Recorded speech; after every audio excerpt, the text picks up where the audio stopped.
নোয়াখালীর হাতিয়ায় বিএনপি ও এনসিপির সমর্থকদের মধ্যে সংঘর্ষ হয়েছে। এতে আহত হয়েছেন বেশ কয়েকজন। সকালে চান্দনী ইউনিয়নের প্রকল্প বাজার এলাকায় এই ঘটনা ঘটে।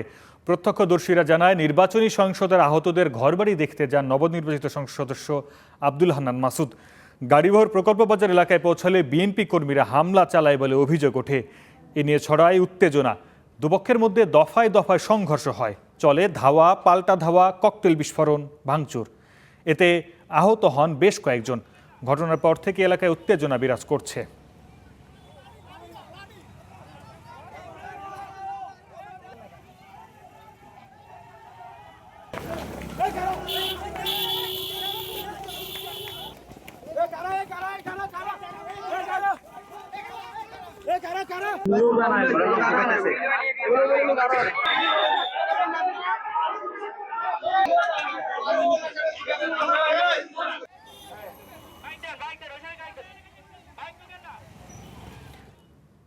এ বিষয়ে আরো জানবো আমাদের সহকর্মী গোলাম কিবরিয়া রাহাতের কাছ থেকে। রাহাত, সংঘর্ষের পর এলাকার সবশেষ পরিস্থিতি কি জানাবেন?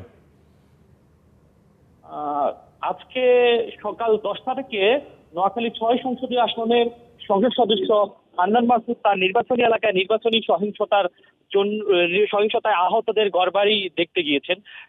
দেখতে গিয়ে যখন তিনি সেখান থেকে ফিরছেন, তখনই পিছন থেকে হান্নান মাসুদ অভিযোগ করেন বিএনপির নেতাকর্মীরা তার গায়ে ভরে হামলা চালায়। তখন হান্নান মাসুদের লোকজন প্রায় 3 জনের মতো আহত হয়। আহত হওয়ার পরে তারা কিছুটা পিছু হটে। এরপরে আবার হান্নান মাসুদের লোকজন সহ তারা আবার যে নোয়াখালীর চান্দিরা যে আশ্রয়ন প্রকল্প আছে, আশ্রয়ন প্রকল্প বাজার, সেই প্রকল্প বাজারে অবস্থান করে। এরপর উভয় পক্ষের মধ্যে দফায় দফায় সংঘর্ষ হয়। ওই স্থানে তারপরে হান্নান মাসুদ অবস্থান করে এবং অবস্থান করে সেই এখানে পুলিশের নিরাপত্তা এবং যাদের উপর হামলা করা হয়েছে বা যারা হামলার সাথে জড়িত তাদেরকে গ্রেপ্তার করার জন্য সেই বসে থাকে এবং সে এখানে অনেকক্ষণ অবস্থান করার পরে আবারও হামলা করা হয় এবং তার গায়ে ভাঙচুর করা হয়। বর্তমানে সেই সহ আমাদের কিছু গণমাধ্যম কর্মী অবরুদ্ধ অবস্থায় ওই স্থানে প্রকল্প বাজার এলাকায় আছে। বর্তমান অবস্থা খুবই থমথমে বিরাজ করছে এবং প্রকল্প এলাকার বেশ কয়েকজন নেতাকর্মী আহত হয়েছে। আমি নিজেও সেই স্থানে গিয়ে আহত হয়েছি। এই ছিল আমার কাছে সেইখান থেকে এখন বর্তমানে সর্বশেষ অবস্থা।